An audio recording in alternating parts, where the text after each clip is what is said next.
Chrissy, thank you. The U.S. launches airstrikes on Syria. Here to break down the escalation now in the Middle East, retired Air Force Major Glenn Ignazio. Major, good morning. Thanks for joining us. Good morning to you. Good to be with you. First off, let's just break this down in terms of why the U.S. decided to launch these attacks in the first place. Yeah, there's been major attacks, actually, about more than a dozen, with about 22 to 24 wounded American soldiers. And that's been on the western side of Iraq and al-Assad base, some strikes in Syria where some of our troops aren't even in northern Iraq. So this is some of the sort of Iranian proxies that have been attacking U.S. troops and injuring them. And it's about time that they did react. They were supposed to react as soon as possible. So this is the quickest, and we're happy to see them defending the U.S. Troops. Major, you talk about these Iranian proxies. We hear Iran is involved without really being involved, but how involved is Iran in what we're seeing right now? So Iran has basically destabilized areas by having these terrorist proxies or militant proxies, similar to they back Hamas, they back Hezbollah, they back the Houthis in Yemen, and also some other rebel groups within those countries. So what happens is all of the money, the supplies, the training, and the weapons are provided to these groups.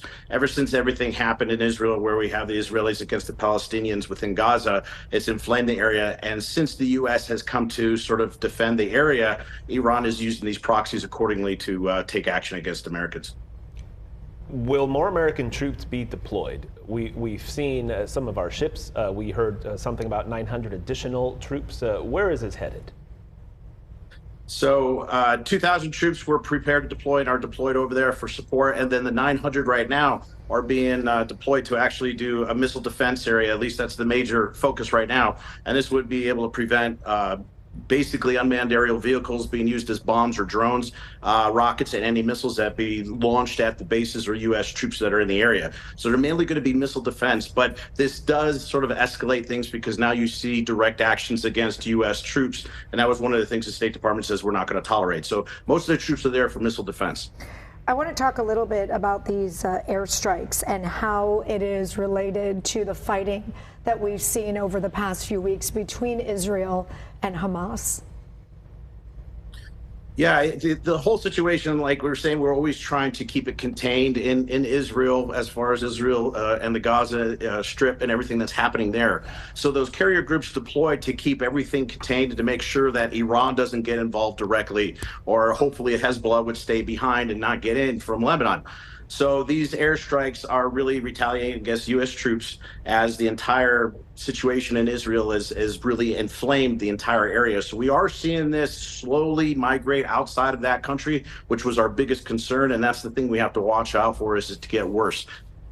You tend to think that these drone and missile strikes are no accident, and at U.S. targets and at U.S. troops is no accident. What are they trying to provoke? I think they're provoking this to become, again, outside of Israel and be something more. You know, originally it was the terrorist attack, the Hamas terrorist attack against Israel. And Israel said, we're going to go after Hamas, which is a terrorist organization. But since then, and all the strikes, which have been in the hundreds, if not thousands by now, into Gaza, we're seeing a humanitarian crisis. So now it's Israel versus Palestinian. It's gotten the Arab world very upset. So with that said, most of them, like Jordan, UAE, and so forth, are allies with us and support the United States. But Iran, being such a supporter of the terrorist group and anti-American, they're able to get that type of, I guess, rhetoric and motivation behind some of these militants to attack Americans. And I think they're trying to spark a bigger war, because that would take away from the Gaza Strip. We, in the past few days, have talked, Major, about Israel starting to make their way into Gaza. And there has been quite a bit of restraint as well, pressure from the international community because of the humanitarian crisis and what's happening in that area right now.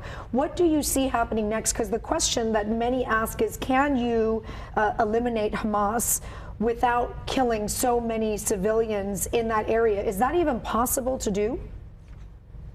At this time, and especially within the last 24 hours, there's been a lot of developments, is because of the airstrikes, and, we call it preparing battlefield before the troops would get in, because that was the initial, thought and push, and everybody understands or believes that that's what's going to happen. The collateral damage has been outrageous. So there's thousands of people that are hurt, and there's hundreds that have been killed.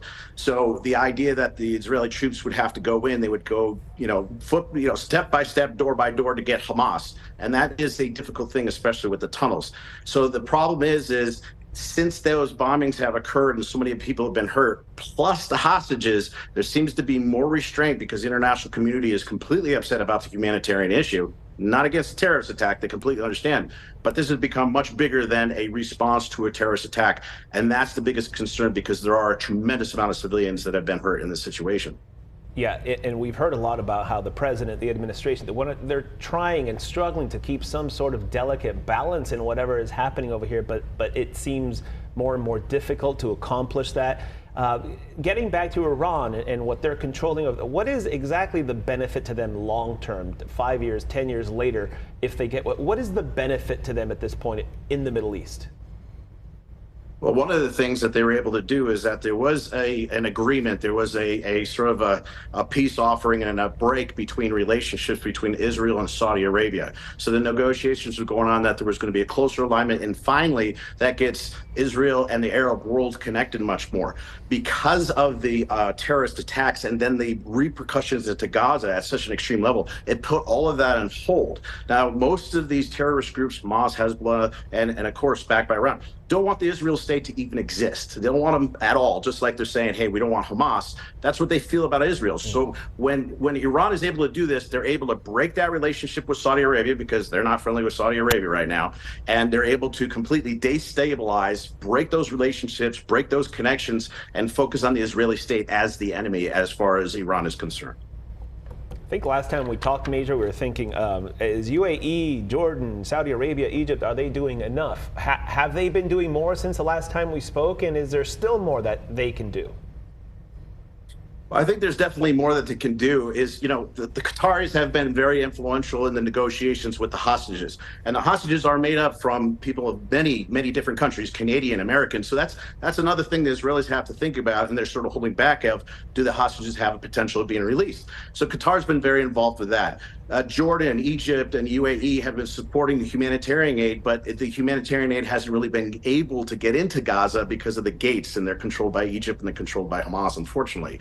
So those supplies haven't get in there. So they've definitely opened that. But one thing that Jordan, the King of Jordan, stated incessantly was that we're not going to accept any refugees. And he was concerned about that because of the humanitarian issue pouring over, as well as Hamas being able to get out and go into Jordan. And my understanding is Egypt is the same way. They don't want any type of refugees from the area. Wow. Sadly, it seems like this is far from over. Retired Air Force Major Glenn Ignazio, we thank you as always for the expertise. Talk to you soon. Thank you. Great. Have a great morning. Thank you. You as well. All right, stay with us on Fox 5 for the latest as this situation develops. We'll be right back.